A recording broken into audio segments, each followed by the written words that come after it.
Daily editorial analysis section for the beginners friends. As you all know, ये जो आज का एडिटोरियल है, हम लोग इसमें करते हैं कि एडिटोरियल की एनालिसिस से पहले उसकी स्किमिंग करते हैं, जिससे वो हमें हेल्प कर सके हमारे आने वाले SBI PO और RRB PO तो हो चुका है वैसे, IBPS PO एग्जामिनेशन में, क्योंकि पैसेज फॉर्म के क्वेश्चंस काफ़ी आते हैं मेंस और प्री में भी।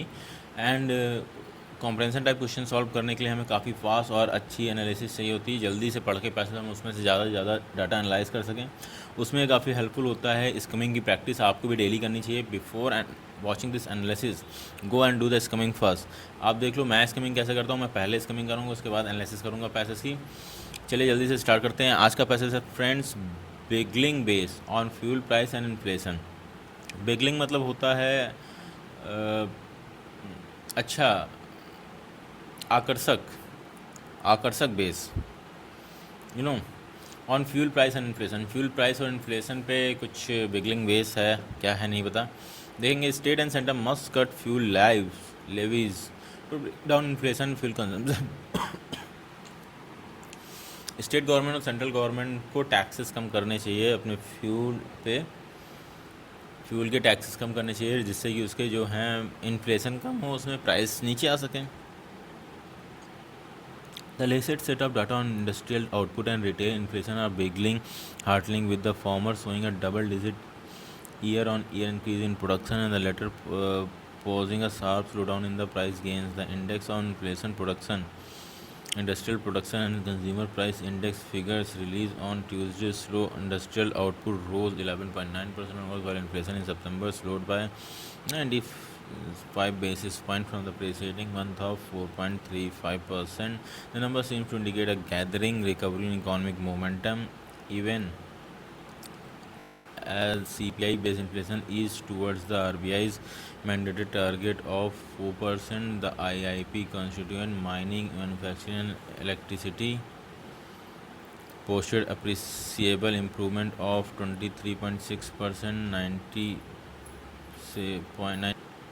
9.7% and 16% respectively, but a closer look showed that production figures were beyond substantially by the contraction that occurred last year. When the closer look showed the production figures were beyond substantially by the contraction that occurred last year, when the economy was still struggling to recover from the first COVID-19 lockdown. The eroded base in the case of August 2020 IIP data disguises the fact that output actually shrunk 0.2% on the month-on-month basis this year, with mining and manufacturing, which together account for 94% of index, posting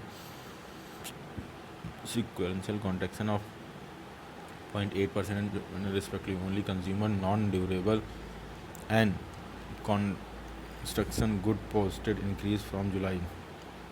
The slowdown in a consumer durable category reflects the lack of demand for white goods amid the pandemic.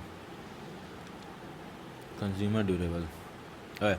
तो बात हुई है कि पहले तो अच्छी बात इन्होंने बताई है स्टार्टिंग में। फ्रेंड्स हम देखते हैं कि इन्होंने बताया कि हमारा जो इन्फ्लेशन है, इंडेक्स ऑफ IIP और कंज्यूमर प्राइस इंडेक्स। IIP होता है इंडेक्स ऑफ इंडस्ट्रियल प्रोडक्शन, हमारा बढ़ा है 11.9% से अगस्त में। एंड हमारा कंज्यूमर प्राइस इंडेक्स जो है वो घटा है हमारा 95 बेसिस पॉइंट से और हो गया 4.35%, जो कि हमारा मैंडेटेड है कि 4% के आसपास होना चाहिए, उसके करीब पहुंच रहा है।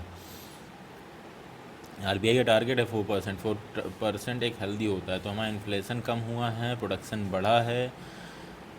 ऑब्वियसली जब प्रोडक्शन बढ़ता है तो प्राइस कम आते हैं। तो अभी क्या है कि हमारे प्राइस कम होने की, जो अभी इतनी महंगाई थी, महंगाई कम होने के चांसेस हैं। और IIP में क्या आता है, mining, manufacturing and electricity posted appreciable improvement of mining में 23.6%, 9.7%, मैन्युफैक्चरिंग में 16%, इलेक्ट्रिसिटी में बढ़ा है।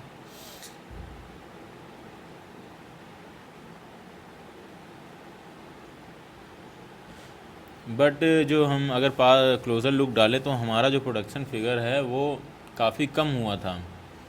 एंड आई थिंक जो प्रोडक्शन हमारा कोविड फेस में कम हुआ था, प्रोडक्शन कम हो गया था, उसकी वजह से ही रेट अभी बढ़े हुए हैं।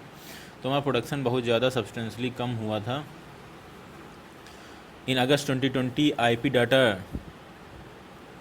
शो करता है कि आउटपुट हमारा एक्चुअली 0.2% सिकुड़ गया था, कम हो गया था। मंथ टू मंथ हर महीने 0.2% कम हो रहा था ड्यू टू कोविड। और विद माइनिंग एंड मैन्युफैक्चरिंग, और उसमें सबसे ज़्यादा माइनिंग और मैन्युफैक्चरिंग जो आता है वो हमारा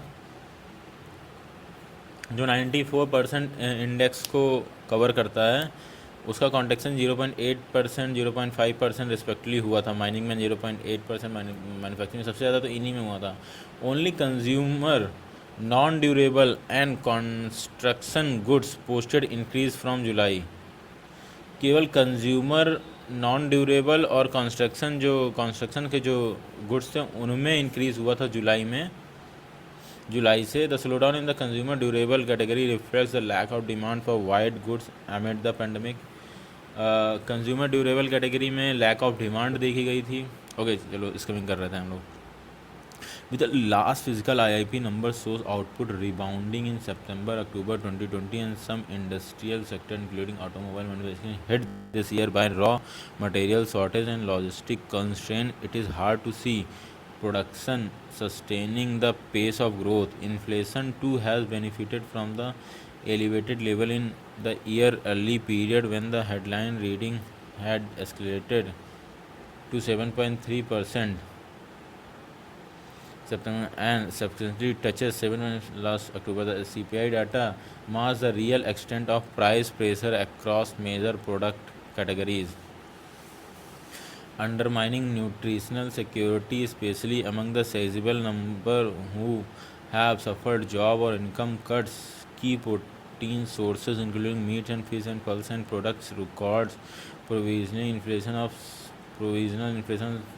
8% and 8.75% respectively, while the vital cooking medium of oil and fat saw price gain acceleration to punishing 34.2%. Transport and communication, with which capture pump price of petrol and diesel, also stayed stuck close to double digit of 9.5%, with global crude oil ruling near 3-year high. Unless the center and state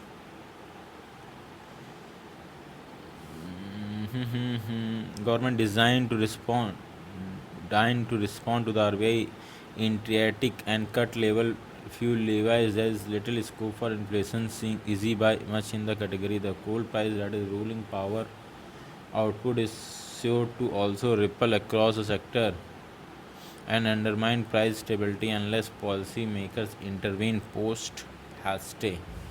okay तो ये सारी चीज़ें हुई हैं कि पहली बात है कि गुड न्यूज़ की बात की है, उसके बाद उन्होंने फिर से बैड न्यूज़ की बात की। बैड न्यूज़ की बात ये हुई है कि हमारा जो आउटपुट था वो फिर से रिबाउंड हुआ है सितंबर अक्टूबर 2020 से। कुछ इंडिविजुअल सेक्टर्स हैं हमारे, जैसे ऑटोमोबाइल मैन्युफैक्चरिंग और रॉ, तो इसमें क्या है कि रॉ मटेरियल शॉर्टेज की वजह से, लॉजिस्टिक की प्रॉब्लम्स की वजह से इनमें हमें क्या हुआ है कि प्रोडक्शन कम हुआ है। और ये बहुत हार्ड है देखने के लिए। हमारा जो प्रोडक्शन है ग्रोथ के हिसाब से सस्टेन नहीं कर पा रहा, उतना प्रोडक्शन नहीं हो रहा जिस हिसाब से हमारी ग्रोथ है। हमें ज़्यादा की डिमांड है बट प्रोडक्शन कम हो रहा है, उससे क्या होगा, इन्फ्लेशन बढ़ेगा, महंगाई बढ़ेगी। तो हमारा इन्फ्लेशन उसकी वजह से इफ़ेक्ट किया है। हमारा हेडलाइन इन्फ्लेशन इवन 7.3% हो गया था सितंबर में, तो वो 7.6% चला गया था। ओके लास्ट अक्टूबर में वो 7.6% तक पहुंच गया था। CPI data marks the real extent of price pressure across a major product category. और जो हमारा कंज्यूमर प्राइस इंडेक्स डाटा है वो एक्चुअल में हमारा रियल एक्सटेंट प्राइस नहीं बताता है, क्योंकि कुछ कैटेगरीज में बहुत ज़्यादा प्राइस बढ़ गया है। मेजर प्रोडक्ट कैटेगरीज में बढ़ गया है बट वो ओवरऑल दिखाता है, इसलिए मास्क कर देता है, इतना ज़्यादा वो CPI डाटा नहीं दिखाता है। न्यूट्रिशन सिक्योरिटी हमारी अंडरमाइन हो गई है, क्योंकि लोगों की पहली बात तो जॉब चली गई है, तो उनको प्रोटीन और ये सारी चीज़ें चाहिए होती हैं, चीज़ें महंगी हो गई तो इतना सारा नहीं मिल पा रहा है। और सबसे ज़्यादा मीट और मछली और दाल, इन सब चीज़ों से प्रोटीन मिलता है, उसमें इन्फ्लेशन बहुत ज़्यादा है। 7.99% और 8.75% रिस्पेक्टली है। और हमारा वाइटल ऑयल्स और फैट, जो हमारा एडिबल ऑयल है उसमें तो सबसे ज़्यादा पनिशिंगली बोला है 34.2% हमारा इन्फ्लेशन हो गया है, महंगाई 34.2% उसके रेट बढ़ गए हैं। तो ये सबसे ज़्यादा है। ट्रांसपोर्ट और कम्युनिकेशन जो है उसका भी बढ़ा हुआ है, क्योंकि सब फ्यूल प्राइस पर डिपेंड करता है, एंड फ्यूल प्राइस हमारा 9.5% तक बढ़ चुका है, अप्रॉक्सीमेटली 10%, समझो double figure. Global crude oil जो है, प्राइस जो है ग्लोबल क्रूड ऑयल का, वो 3 साल के सबसे हाई पे है इस समय। अब आरबीआई ने जो बोला है कि फ्यूल प्राइस कम करेंगे तभी इन्फ्लेशन कम होगा, अगर वो सेंट्रल और स्टेट गवर्नमेंट को मिलकर लागू करना चाहिए। अगर वो ऐसा नहीं कर ली तो there is a little scope for inflation easing much in category. तो इस कैटेगरी में इन्फ्लेशन कम होने का बहुत ही कम स्कोप बचता है अगर वो ऐसा नहीं करता। तो coal crisis that is ruling power output, और जो एक कोल क्राइसिस है, कोयले की प्रॉब्लम आ रही है, इससे पावर आउट और कम हो रहा है, रोलिंग पावर आउटपुट कम होता है। इससे क्या होगा, सेक्टर्स, काफ़ी सारे सेक्टर्स रिपेल हो जाएंगे, repel across sectors and price stability unless policy. तो ये भी सेक्टर्स पे इफेक्ट डालेगा और प्राइस स्टेबिलिटी भी नहीं आ पाएगी, उससे भी अंडरमाइन होगी, कम होगी, या प्राइस स्टेबिलिटी नहीं आ पाएगी, प्राइस के रेट बढ़ेंगे।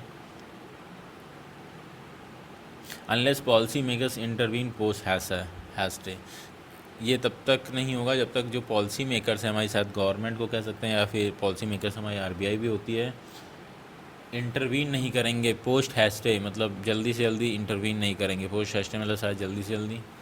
सो that was our skimming part friends. वैसे इतनी फास्ट स्कमिंग नहीं होती मेरी, मैं समझाने में पड़ जाता हूँ तो मेरे को बहुत टाइम लग जाता है। आप लोग ट्राई करो जल्दी से करने की, और माइंड में चीज़ें रखोगे, पॉइंट्स याद करोगे तो वो चीज़ें जल्दी होंगी। लाइक देखो मैं बताता हूँ हमने क्या पॉइंट्स पढ़ा। जो स्टार्टिंग हमने शुरू किया तो हमारा इंडस्ट्रियल प्रोडक्शन आईआईपी और consumer price index of industrial production and consumer price index की गुड न्यूज़ बताया है कि जो डाटा आया है वो बैगलिंग है।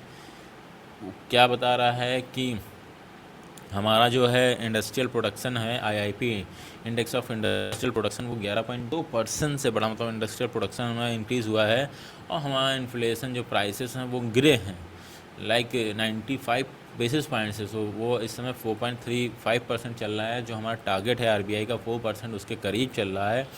बट इन्होंने बताया कि हमारा the IP constituent mining manufacturing electricity posted appreciate improvement beyond substantial by the construction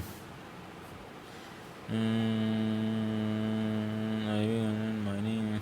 okay, तो ये आईआईपी जो हमारा बड़ा है उसमें सबसे ज़्यादा इंक्रीज़ किस में आया है, माइनिंग में हमारा 23.6% उसके प्रोडक्शन में इंक्रीज़ आया, 9.7% हमारा मैन्युफैक्चरिंग में, और इलेक्ट्रिसिटी में 16% की बढ़ोतरी आई है। These are important sectors and these has, जो production has increase in this, वो हमारे इकॉनमी के लिए अच्छा है। बड़ा क्लोजर लुक सोच, लेकिन अगर हम पास से देखें तो ये शो करता है कि भाई पहले गिरे भी काफ़ी थे, ड्यू टू कोविड हमारे प्रोडक्शन काफ़ी गिर गया था।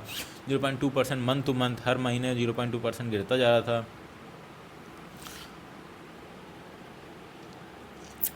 और सबसे ज़्यादा किसमें, हाँ ये 0.2% किसमें, माइनिंग एंड मैन्युफैक्चरिंग में हो रहा था, जो कि हमारा 94% आईआईपी का कवर करता है, मैन्युफैक्चरिंग एंड माइनिंग। अच्छा नहीं sorry, 0.2% month two month basis तो ओवरऑल गिर रहा था, मैन्युफैक्चरिंग माइनिंग में मंथ टू मंथ बेसिस 0.8%, 0.5% गिर रहा था। केवल consumer non durable and consumer good posted increase from, okay, तो नॉन ड्यूरेबल कंज्यूमर और कंस्ट्रक्शन से रिलेटेड जो गुड्स थे, एक नॉन ड्यूरेबल कंज्यूमर गुड्स, एक कंस्ट्रक्शन से रिलेटेड जो गुड्स थे, उनमें ही उछाल आई थी, उनमें ही बढ़े हुए थे, उनमें ही प्रोडक्शन बढ़ा था, क्योंकि उनकी डिमांड थी, कोविड काल में भी उनकी ज़रूरत थी, काफ़ी ज़्यादा कंस्ट्रक्शन हुआ है कोविड काल में, लोगों ने कंस्ट्रक्शन करवाया है। और इवन कंजम्पशन वाले तो, नॉन ड्यूरेबल कंजम्पशन तो डेली का यूज़ का चीज़ें हैं, उनकी ज़रूरत तो रहेगी, और लोग घर में तो ज़्यादा खा पी रहते हैं। The slow down in the consumer durable category reflects the lack of demand for white goods amid the pandemic. तो कंज्यूमर ड्यूरेबल कैटेगरी में स्लो डाउन दिखाता है कि वाइट गुड्स की डिमांड जो है कम हुई थी। वाइट गुड्स क्या होते हैं, लेट मी चेक, अच्छा चलो बाद में देखते हैं। The last physical I number, तो अभी ये पिछले साल की पूरी बात करेगा कि कितना क्या दिक्कत आई थी सितंबर अक्टूबर में जो डाटा आया था 2020 में। तो जो हमारा इन्फ्लेशन था 7.3% सितंबर में, इवन अक्टूबर में हमारा 7.6% तक बढ़ गया था। सीपीआई डाटा ने एक्चुअल में जो रियल हमारा इन्फ्लेशन था वो तो छिप गया था सीपीआई डाटा के पीछे, क्योंकि जो रियल इन्फ्लेक्चर हमारा इन्फ्लेशन है वो कुछ इम्पोर्टेंट की प्रोटीन सोर्सेज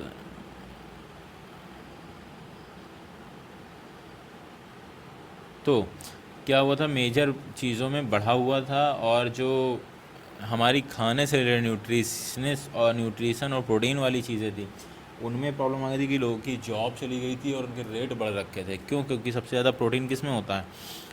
नॉनवेज में होता है, मीट, फिश और दालों में होता है। और इन्फ्लेशन क्या था उसका? 7.9%, और पल्सेस में 8.75% इन्फ्लेशन था।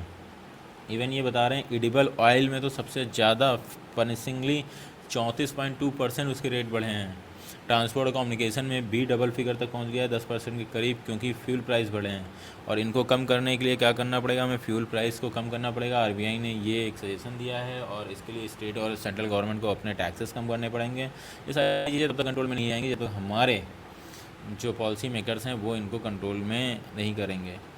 सो दैट्स इट फ्रेंड, ये था हमारा आज का एडिटोरियल। आई होप आप लोगों को पसंद आया होगा, और आई डोंट थिंक इसमें अभी कुछ और बचा है समझाने के लिए। डाटा काफ़ी ज़्यादा फैक्ट था, ये भी आना चाहिए फ्रेंड्स, क्योंकि हमें थोड़ा फैक्ट के बारे में लिखना आना चाहिए, ऐसे में हेल्प करता है। और इवन दो कभी कभी काफ़ी डिफ़िकल्ट पैसेज बनाने की कोशिश करते हैं वो लोग फैक्ट भर के, क्योंकि फैक्ट वाले जो चीज़ें आ जाती हैं अगर, तो लोगों को थोड़ा सा माइंड में प्रॉब्लम हो जाती है उनको पढ़ने में, तो वो ऐसे पैसेज भी डालते हैं आपके कॉम्प्रहेंशन टाइप क्वेश्चंस में, जिसमें आपको टाइम लगे पढ़ने में। अगर आपकी पहले प्रैक्टिस रहेगी तो आप जल्दी से कर सकते हो। And that's it for the today. आज के लिए बस इतना ही मैं बताना चाहूँगा। एंड आपको अगर वीडियो अच्छा लगा तो प्लीज़ चैनल को सब्सक्राइब करिए एंड वीडियो को लाइक करिए, और आपको लगता है किसी दोस्त को इसकी ज़रूरत है तो उसके साथ शेयर करिए। सो फॉर नाउ आज के लिए इतना ही। I will see you guys tomorrow. Till then take care, bye bye.